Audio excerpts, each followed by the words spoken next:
Hello, everyone. Before we begin today's episode, I want to say a huge thank you to our sponsor, Litmaps. Litmaps is a research visualization tool. So primarily you can use it in a way that you input a paper that you're interested in, so a title or a link, and then it will output this beautiful map of papers of how they relate to each other through citation. So who is citing which paper and how many times and through ages and so on. I have figured out how to use Litmaps in many different ways. So one interesting one was if you're looking for a potential supervisor for your PhD or postdoc and they have a lot of papers, you can adjust this map in a way that you can see and visualize which topics they keep working on, which are the most relevant topics. So there's a tutorial for that in a link in the description if you want to take a look at that. And if you want to use Litmaps, if you use the link below and choose to use the premium option, which you don't have to, the free one is really cool enough, you get 30% off. That's it. Love you all. Let's get on with this episode. All right, everyone. Welcome to the new episode. Today we have a very special guest. His name is Emmanuel Tsekleves. He's a PhD in computer engineering and innovation design.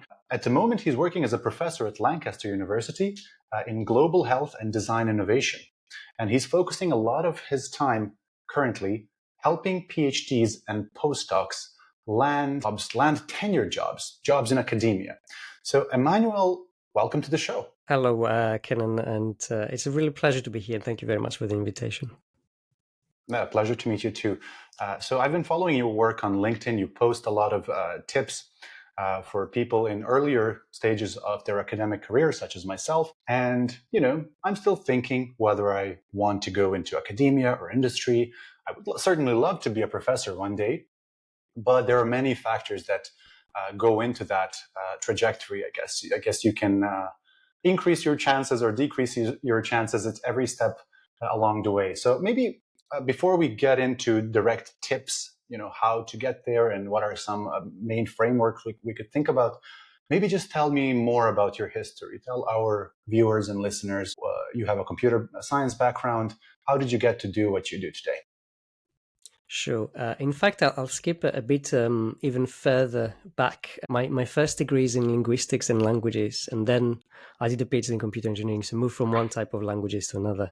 But I have to say that I was feeling lost during my own PhD studies. And that's the moment where I vowed to illuminate the path for others and help, especially early career researchers, thrive in academia. My journey from struggling novice to professor was steep, but certainly insightful. I've probably done every single mistake that's there to be made, but thankfully learned from them. And along the way, I had some amazing mentors that helped me a lot. So today, I just do that. I distill these lessons into accessible guidance, which I needed back then, but unfortunately did not have. Helping others to get academic jobs so they don't have to struggle as I did. So my experience on serving on both sides of the hiring committee, actually, it's what inspires me as well to help others. And I also lead an international research center on future cities, which, as part of my job, I have to bring together all the researchers from all the faculties of the university. I work at Lancaster University, along with a private university in Malaysia, to apply externally for grants, write collaborative papers, and mentor them in terms of different areas of academic capacity. So that has enabled me to work across different fields. And again, this is something I share online. Pretty cool. There's a couple of branch points here that I noted down to myself that I wanted to ask about. First, you mentioned that you switched from linguistics, right, from regular languages into programming languages.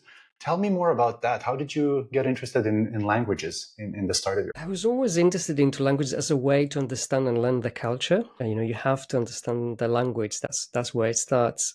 So I enrolled for a course in the UK to study English language and Italian. But I was always fascinated by computers. Was never great in maths, but during my PhD, I thought I'm going to take the leap. I want to apply a different way of thinking.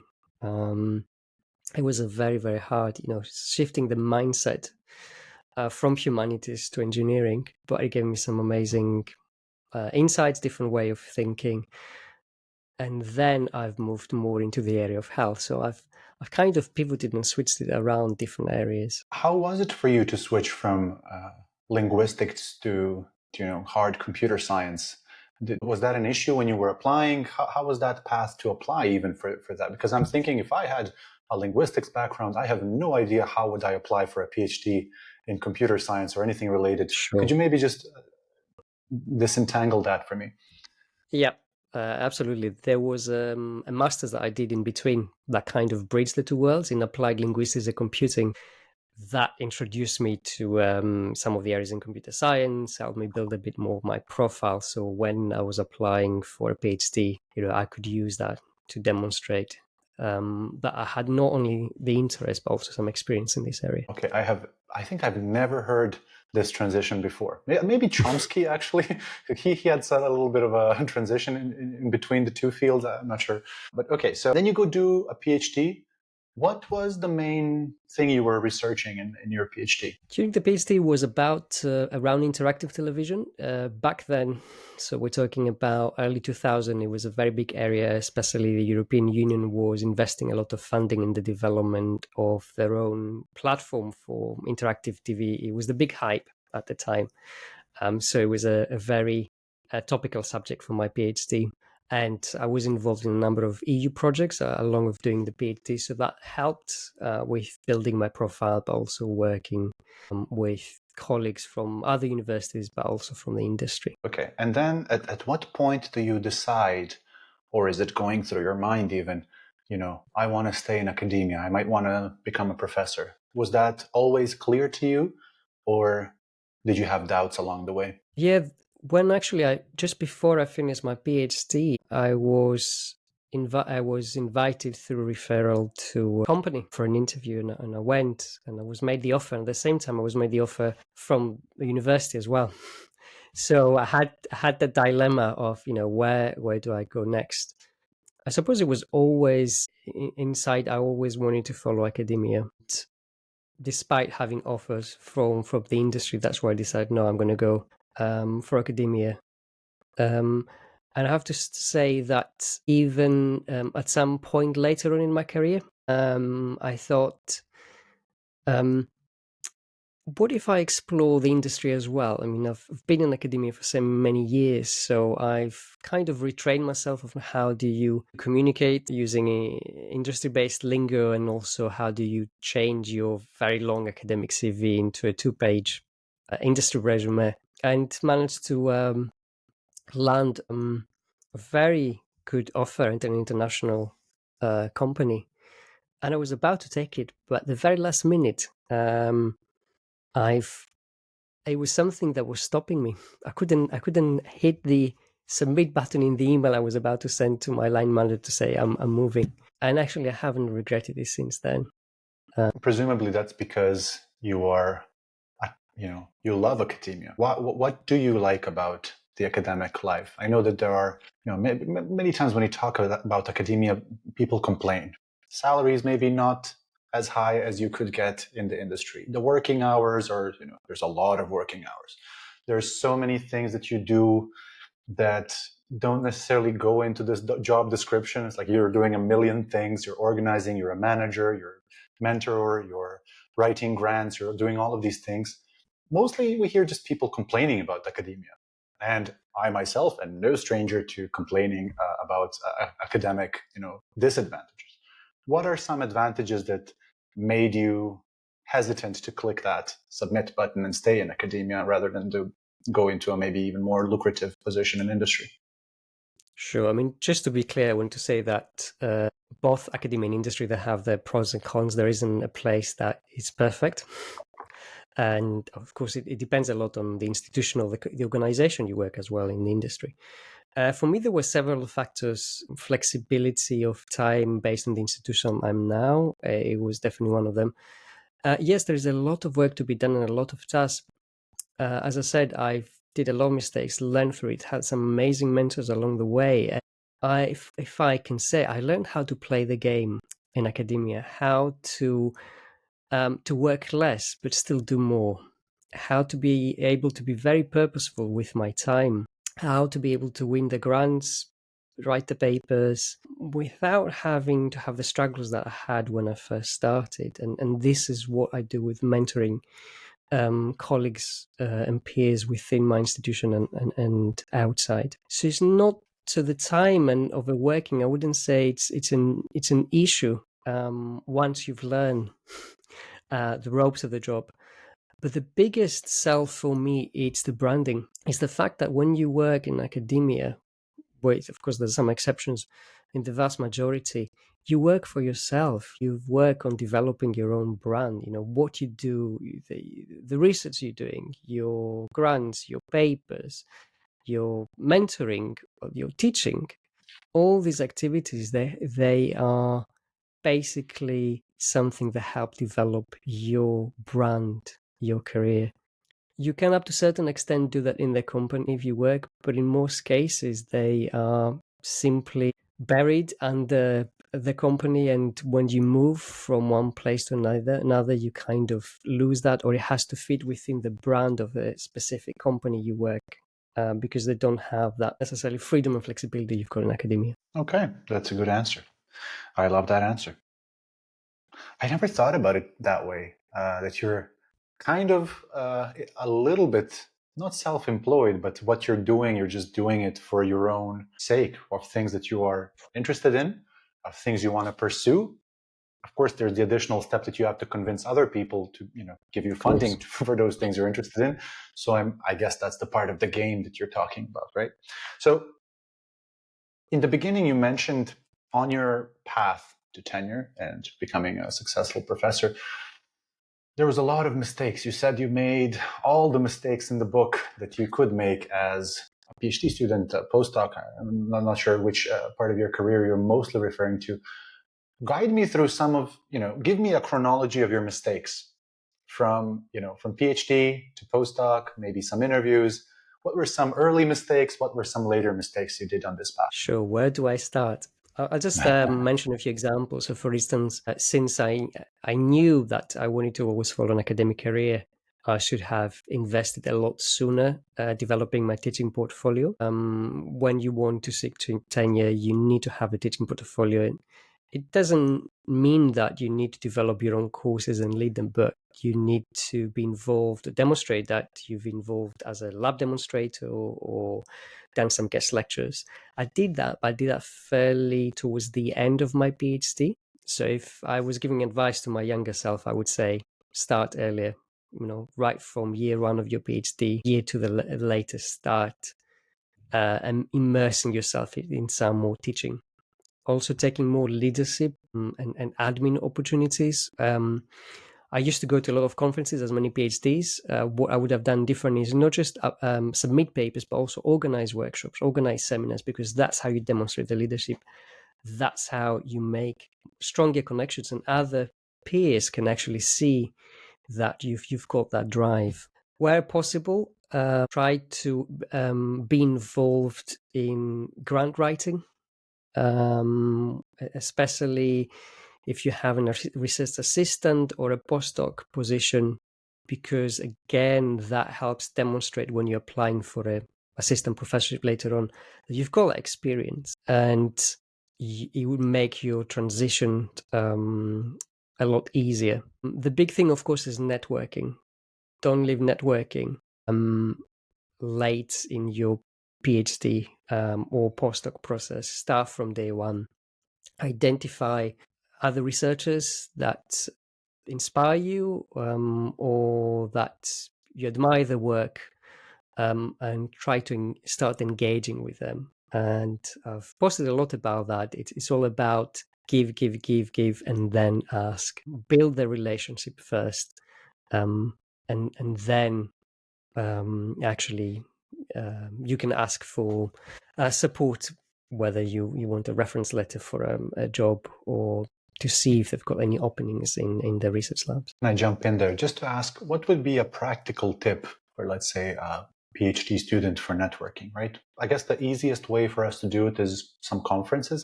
But I do also know that when we go to conferences, recently I went to a conference and they said, we have only one rule, and that is you cannot talk to people that you already know. You have to talk to people you don't know and meet them and ask them about their life and try to connect with each other.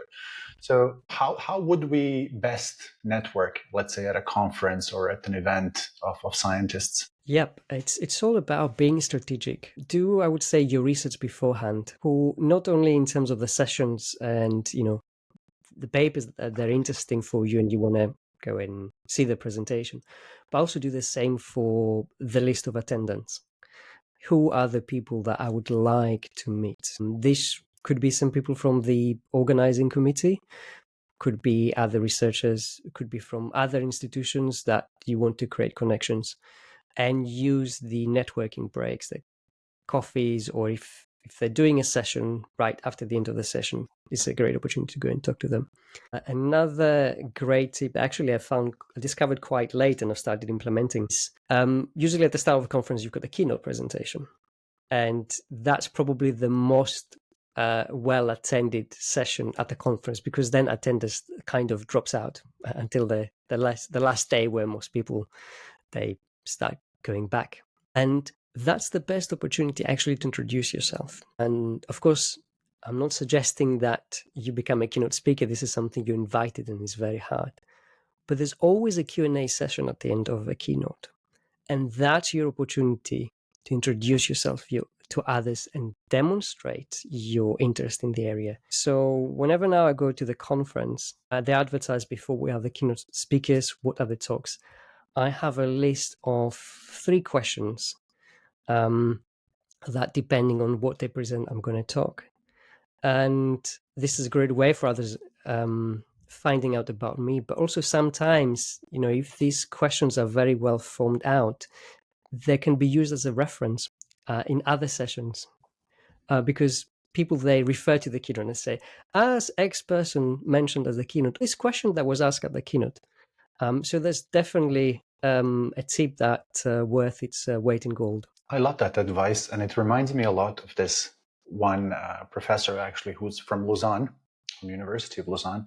Every time I have attended a seminar, a talk, and he was also on that seminar, when the Q&A comes, if it's mostly students, mostly the professors are the one asking questions. Students are a little bit shy in the back, not really, looking at each other and so on, because everybody's afraid a little bit to ask something that, maybe everybody knows this and maybe I'm just being very naive with my question.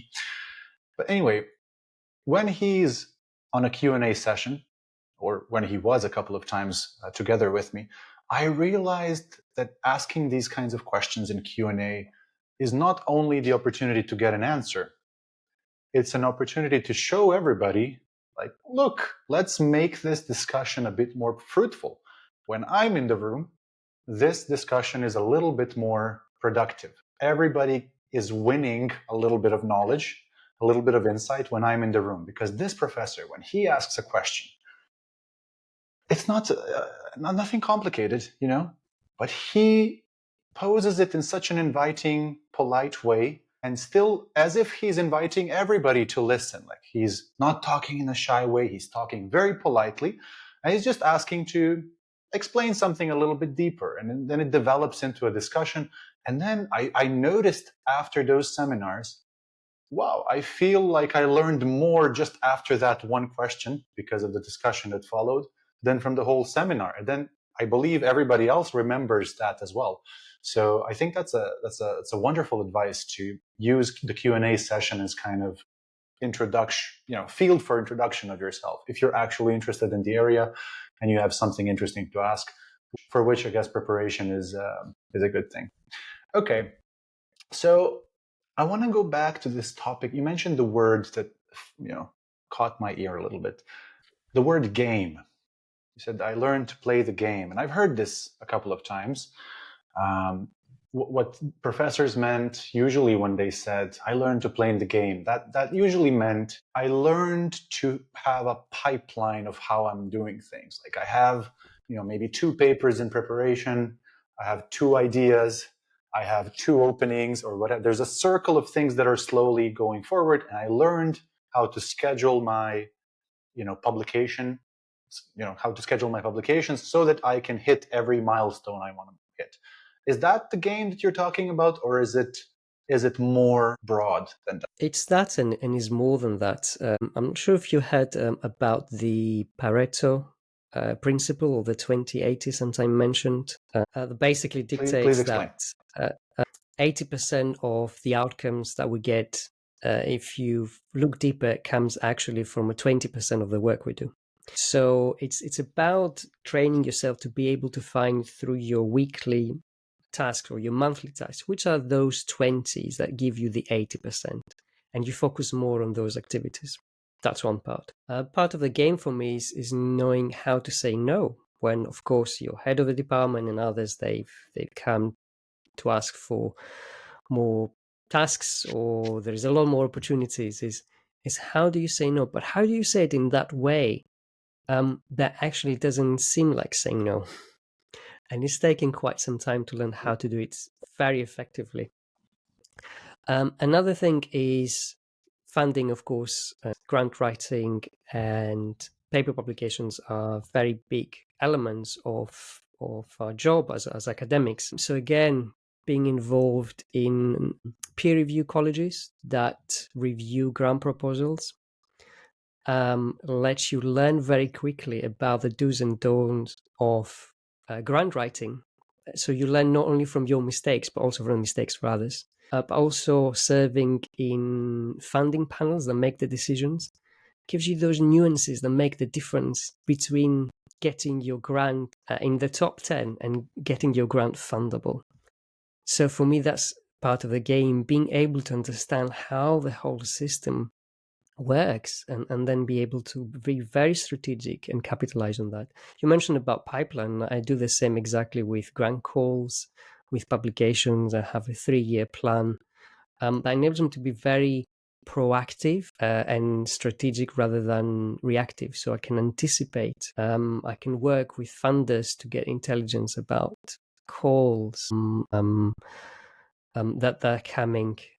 So I'm better prepared to develop my collaborative networks, and then when the call is released, to be able to do that. But also with terms of teaching, you've acquired a lot of experience.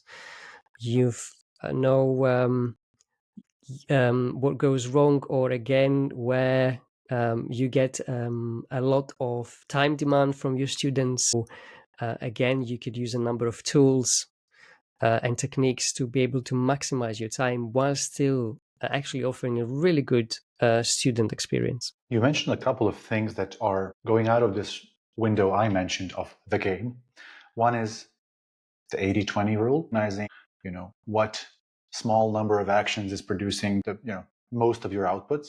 One is saying no, right, properly, in a way that doesn't seem rude or negative. And one is, you mentioned grant, when you're writing a grant application, some nuances. So I want to go through each of these with you. So you said the 80-20 rule, just try to understand which 20% of your actions are the most important ones, because they will drive most of your actions, right? What are those for you on a weekly basis? Yep. It's the conversations and connections I have with colleagues, and these are not the planned meetings. It's the conversations you have over the water cooler, if I may say so, that help you understand. Okay, this person does this work in this area. Is also being proactive and identifying, who are the top players in terms of research in this area that I want to do a grant. Start engaging with them.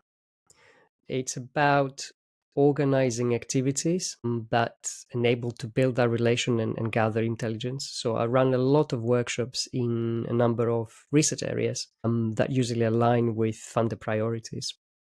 And this could be in the areas related to my own research track record, but also in areas where I don't have track record, and is a way of getting that by engaging with researchers from other institutions, from other disciplines that have the track record in the areas you want to go in. And this way, you build the relationship. So when they're developing a grant, for example, they think actually, Kenan does this work in this area. We should have a chat. Maybe we should invite him in the grant. So a lot Okay. of talking and conversation is part of that. Writing. I do a lot of writing, and I do it first thing in the morning. When I say first thing in the morning, around 6 a.m., whether it is Okay. Early writing bird. for research papers or for grants, because I know this is the time when most people are asleep, including my family. I know that it's the time where, before I've started the official work, so I don't need to open emails or engage via digital communication. And it's the time my brain is the freshest. I haven't got cognitive load, because as the work progresses, your brain gets tired. It gets more cognitive load from all the cognitive tasks you're doing. So for me, that's the best time, and it's part of my 2080s is doing a small writing and thinking. It all happens in the morning. So when I start my day, my official day at 9 a.m., the critical work is done, and it's then just meetings and talking to people, which is also fun. Okay. What about if you could go back to your PhD and tell that PhD, young Emmanuel, the tip of 80/20? And I'm assuming he was not as good at the time at practicing this. I guess with anything, you get better with time. What would you say, focus on these 20% of things? What would be those 20% of things versus, say no to all these other things? In my case, something that I could have done more was collaborate with other researchers. A PhD is generally a lonely journey. You're on your own doing a lot of your research. You may be part of a lab in a group, but when you're part of a PhD community, you also have the opportunity to co-author, for instance, papers with others, to learn from other researchers, to form a peer learning group. So that's what I would definitely do, and it would be part of my 2080s. The 2080s is also quite personal because we're all different. So what I'm doing with my mentees is what I would advise my younger self to do, is work with someone else to audit your time. Take the past 2 weeks or a month and audit where you spend your time. Which task where you spend the time were the most productive in terms of what you wanted to achieve. That gives you a really good indication of what are your 2080s and where you should be investing more of your time. Okay, so like to have an accountability buddy in a way, someone who will, together with you, look at what are the flaws and how you spend your time. Is that what you're talking about? Not an accountability buddy, someone that is a bit more objective when they look back at your time audit. That can take a step back and say, okay, you've said that spending this time in this activity has produced that. Actually, what I see from the data you presented me is that this task has been the most effective. Because sometimes when you're very close to what you're doing, is difficult to see the wood from the trees. So that's why it's good to have someone else to look at your, weekly or bi-weekly or monthly time audit to be able to help you identify those 2080s. Who would you advise this to be? Sorry to interrupt. To hire a mentor, or to have a friend, or to have a family member, or find a senior colleague. Who would be a good person for this kind of thing? I would ideally, if possible, go for a mentor. If not possible, then the next best thing would be a PhD student who is a bit further from me in their studies. Or if, let's say, I'm on my second year, someone who is on the third year, that have a bit more experience. Cool. And then you also mentioned you say no to a lot of things, but you've learned to do that in a way that is, nice. It doesn't make it sound bad to the other person. How do you do that? Can you give me a crash course in that? Because I Sure. always struggle with this. I want to say, no, I have too many things. I don't want to do that. But it's hard to say that. And sometimes I end up saying like that. I have way too many things. I end up being very blunt. Person will maybe get a little offended. So it's not the best thing in my communication. So how would you Yeah. do it? The first thing is to understand how the interaction takes place, but also what is the perception of the other person. So in my case, let's take the head of my department. He's a very, very busy person, he or she. They have so many tasks. They're not aware of what every single member of staff is doing. What are the roles? What are the tasks? So when they ask for a task, they ask because not they think you're not busy, probably because they think you're very good at it. So it's an opportunity for you to remind them that, yes, I'm happy to take that, but I'm doing all these other things. So it gets them thinking, perhaps Emmanuel is not the best person. So the way I would phrase it as an example would be, yes, this is a great activity that I'll be happy to do. However, I'll be happy to do. And in order to do that, which one of these activities, then I will list them, do you want me to drop? So it throws the ball back into the court. So either if they give me this task, they're going to release me from something else, or they will not give me this task. This is just a crude example, but it's just about understanding where the other person is coming from. I think I heard something similar that Cal Newport, he's also a computer scientist, has also written all these wonderful books about productivity and academia and so on. And he was mentioning in a recent podcast that he's trying to change how people in companies are communicating, because you just keep getting overwhelmed with all these tiny little requests from emails, right? Because communication is so easy. There's no obstacle for me to send an email. Hey, Emmanuel, just take a look at this. It's 5 minutes. But then you get 20 of those emails, and then now it's not 5 minutes anymore. So he advised, I think, using a tool like Trello for like intercompany communication, and then everybody kind of can be up to date with who's doing what. And then if the person senior to you tells you, hey, do this, do that, you can basically just show them the Trello board and say, okay, here are the 7 things I'm working on. I'm going to get to that one, but do you want it to be number 8 or do you want it to be number 3? And just to understand, if we put this one number 3, then number 3 cannot be number 3 anymore. I think there's something very powerful in that. I think in terms of productivity of the whole ecosystem, like if labs would communicate this way more, I feel like a lot more would get done, rather than just keep emailing each other all these things that are not in the 20% that maximize the outcomes. Okay, how were your interviews on your way to tenure? Like, could you share some mistakes you made along the way, or some insights you've gained along the way that you could share with people who would like to become, professors, or go for a postdoc or something like that? Sure. I'll share some mistakes that I made, and also some mistakes I see from the other side of the fence as a hiring committee chair and member that I see people doing again and again. So in my case, I was very naive. I think I was generally unprepared compared to what I should have been, and thought, yeah, I will wing it. I know the subject. And of course, there were some questions that they answered that I wasn't expecting, or I kind of blanked out, which is not great. There were some other questions that I had prepared and I had a really good answer. But the biggest mistake that I see others doing, and I did, is when people invite you to an interview, it means they've seen something, having you shortlisted from all the other applicants. And the interview is where decisions are made, where people will check what you've put on the resume and the other documents that accompany the application stand. But also they want to see more about your personality and character. Does it fit with the ethos and the culture of the department or the lab?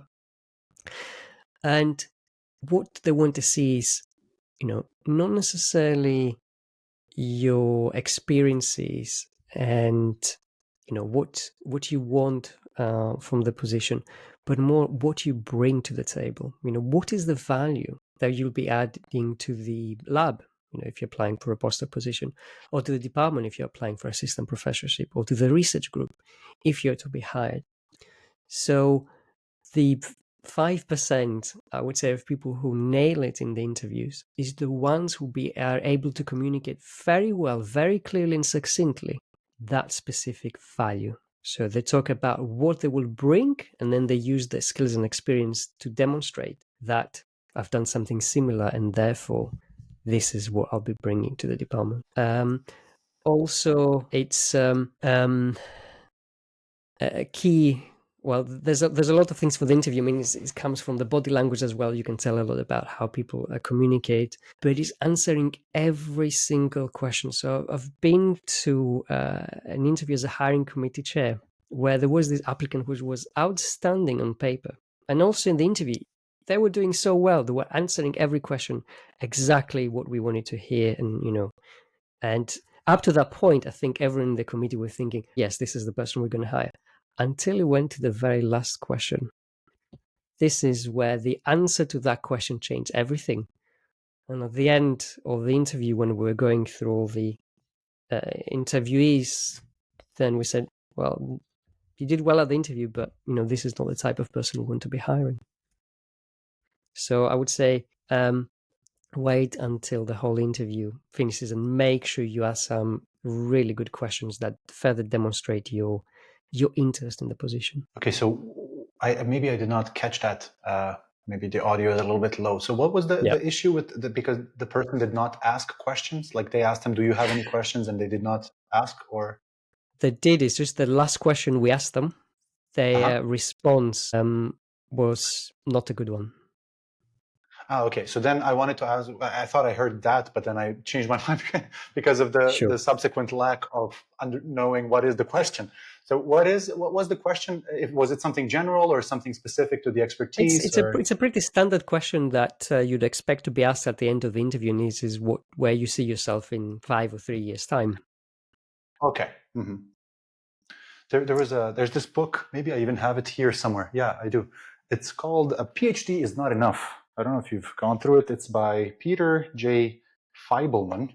That's right here. Yep. A Guide to Survival in Science. And he's basically sharing these little lessons he learned as an academic physicist over the last 3, 4, 5 decades. I don't even know how long. And one of them is, when you get to these interviews for tenure, you need to be able to demonstrate your vision. Like what do you want out of your research program? And he talks about this one candidate who was also, this reminded me so much of this story you were saying, a postdoc candidate who was on paper great recommendations, great papers, everything, lots of wonderful skills, computational person, all of that. And then, they asked him, so if let's say you come to the lab tomorrow, you get your lab tomorrow, what do you do?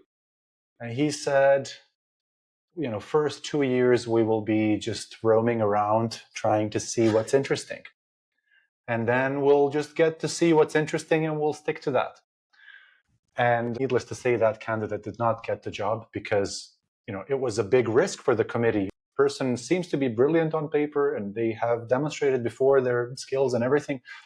But if we hire them, that's a lot of our time and a lot of our funds and a space occupied, from someone else for them to just be, winging it, looking if there's something interesting. They did not present the vision. Where do you see yourself and where do you see the research program going? So this was quite an interesting overlap there. So vision, important. Noted. Thank you for that. I'll have that in mind if I ever apply for a tenure job. Okay, so I want to spend, we have maybe about 15, 20 more minutes left. One thing that I've never really touched in depth with anyone on a podcast so far is grant writing. And you mentioned it a couple of times, so I think it might be a good time to spend some minutes on that. Grant writing, I feel it's a lot about persuasion. And it depends on what kind of people you're persuading. Sometimes they are super niched experts. Sometimes you need to present the big picture. So you mentioned a lot of nuances that you, over the years, have incorporated in your grant writing. Are there lessons that we could go over in the next 15 minutes that are broadly applicable in grant writing, or is that something impossible? Yes, there's a lot. We can cover a few. In fact, I'm running next month a webinar on grant writing. The first thing, again, is I like to understand, before I do anything, the why. Where do grants come from? What's the whole purpose of doing a grant? Looking at the way they're funded. So if you look at the different funders you have in different countries, including the European Union, where do they come up with these priorities, these research priorities? Is it a group that they just have these eureka moments and they come up with these ideas? And the answer is no. It comes from policy. And that policy could be government policy. For instance, we think of the UK funding landscape UKRI. A lot of the calls for funding that relate to the UK government policy, the same in Switzerland. In the European level is the European policy, European Union policy that, directly translates. So what this means is that when you write the grant, you need, of course, to have the science, what you're going to do, the methodology, the innovation, but you need to speak to those research priorities. You need to do it right from the start of, the project summary, what the project will do and why is this important? How does that, translate? So that's one thing. A grant is a form of communication. And as you said, it can be read either by very niche audience, or in the vast majority, my experience is more generalist. So it's experienced researchers, but not necessarily from the same area, especially as nowadays most grants, they tend to be challenge-led and interdisciplinary, multidisciplinary, rather than focusing on a single discipline, with a few exceptions. So you need to write it in a certain way that it's clear for people from different research areas what you want to do. So the first sentence is exactly what the project will do. And then there is a certain structure of what is the problem, what is the specific challenge this addresses, why is this important, of course, how it will be achieved, and again, what is the impact? What will that help against those funding priorities or policy, the impact that will come after the end of the project. Can I jump in there? I would say What are the main one, some but yeah. what are some main reasons why grants get rejected? Besides, oh, we don't see the point. Are there any small things that people write and people get a little red alarm behind their head? What are some reasons to reject a grant? Yeah. One is what we call value for money. So it means that what you are proposing and the budget you're asking matches the resources you're requesting, and looking at the end what the project is going to produce. Is that a good value for the funder? Is it going to help those research priorities that I mentioned before, or is it just going to end up in some really nice academic outputs like journal papers? Now, funders they want more than that. They want the academic outputs, but they want the non-academic impact as well. So that's one of the things. It's also the team. So let's say you have a grant that uses a number of research methodologies from different disciplines, and you need expertise from different fields. Do you have all this expertise in your team? If you don't, that's usually another reason for not funding the grant, saying that they're missing, let's say, a medical specialist with clinical experience for the type of work they want to do. Another one is not being very clear on what they're doing. And that sounds simple, but actually is the most common reason. Because again, you need to think, how are grants reviewed? Reviewers, unfortunately, that won't spend as much time as we spend writing them. In fact, they spend anywhere between 15 to 45 minutes maximum going through a grant. In most cases, it will be somewhere in between. They will skim read. The human beings, they will read first the start of the page, and then they will make the first impression. It's like dating, you meet someone and you make a first impression. Do I like this? Or I don't like it? Or I'm yet to be convinced. And then they will read the next part. If what you're describing, it's not clear, and it's very common, as we said before, because now it goes to panels from people from different disciplines, then people think, this is not a very clear proposal. I don't understand it, so I'm going to mark it down. So my message is be clear, not clever. I am a lot interested in doing science that is maybe non-conventional. If I were to write a grant right now, I'm pretty sure my idea would be to do something, well, I have a couple, to do something that's a little bit risky. Doesn't necessarily have a lot of basis to just build on top of already seen hypotheses, but to do something a little bit outside. But I realize that if I put myself in the shoes of someone who's giving the money, maybe they don't like that, right? So there's this trade-off, right? You get a little bit of safety on people who are building on a solid ground and blah, blah, blah. On the other hand, we might be missing some really cool discoveries because we're not giving any money to people who are thinking a little bit outside. There is a danger to both because the first approach, building on supposed solid ground, encourages us, I think, as a system of people applying to these grants, to make it seem like a lot of the ground is solid when it's not necessarily. If I take a look at some fields, such as what I'm in right now, such as neurodegenerative disease or diseases, many of the diseases, we act as if we know the causes for many of these diseases. And I'm guessing, writing certain buzzwords that are trendy and appear in many papers will increase your chance to get a grant. Like, oh, we are basing it on this particular process that's been shown in 17 papers, even though those 17 papers were all built based on the first paper who was maybe wrong. But we are now in this illusion that we are building on top of something solid.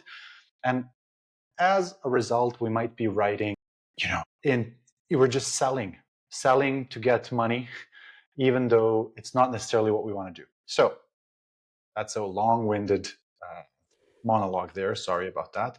But is there a way in today's grant world to incorporate science or computer science and engineering proposals that are a bit more risky or outside of the box? Is there any space for that? There certainly is.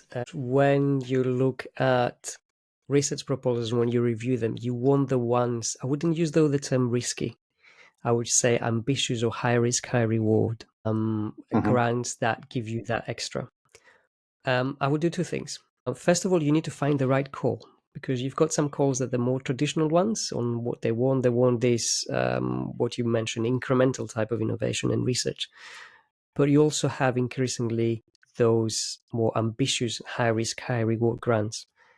And the first thing you do before you even start thinking of applying is you decode the grant call.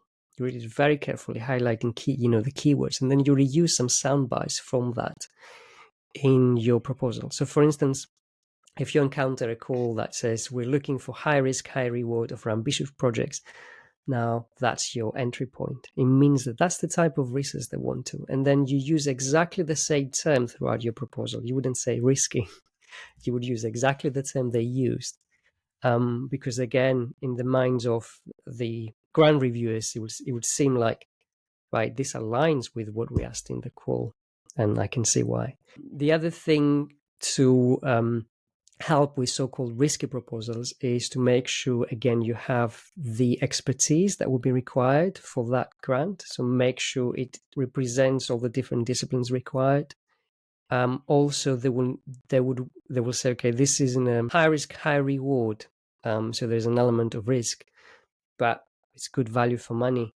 And I can see that this researcher has done work in this area, or I can see that this is an early career researcher, but in the proposal, it's evident that there is a more experienced professor acting as a mentor for that early career research. So again, in the mind of the reviewers, it shows that actually this is a minimal risk because there's someone even more experienced. Does that answer your question? I think it does. I've seen a couple of calls for grants that are, high risk, high reward, or whatever term is a placeholder for that. So I think that's cool. To me, it seems, of course, I'm just starting out in this world, and kind of how the landscape looks like at the moment is that those calls are maybe 5%. I'm not sure about the percentage, but it's not. I don't think it's a high percentage of them, right? And to me, it seems most of them are concerned with safety. Like, we would rather have a lower reward, but a high certainty that some kind of output will be produced and it will have some kind of impact, maybe not super high impact, but at least incremental. So maybe hopefully that balance with all these, wonderful companies of the 21st century that are rich, maybe that landscape will change because many of these companies are offering their fundings as well. Okay, so in the last, let's say, 5 minutes, I want to focus on you, Emmanuel. You write a lot of advice for PhDs and postdocs trying to land their job in academia. You mentor them. I'm not sure. Are you mentoring any students at the moment? Is that always in the loop? Yeah, on a consultancy base, obviously I mentor people within my university from across different departments and from the two institutes that I'm a part of. But I do also mentor on a consultancy basis postdocs and PhDs outside of my institution who are seeking either a postdoc or an assistant professor job, as well as other people with grant writing.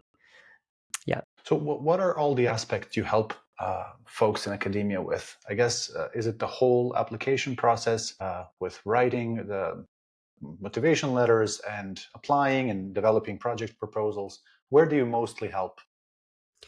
I mainly work with PhD graduates, so people very close to finishing their PhD, and postdocs who are looking either for a tenure track or for a postdoc position. And I go the full process from actually what happens before writing the application, because writing the application is the last step, to how do you prepare, how do you ace an interview once you get shortlisted.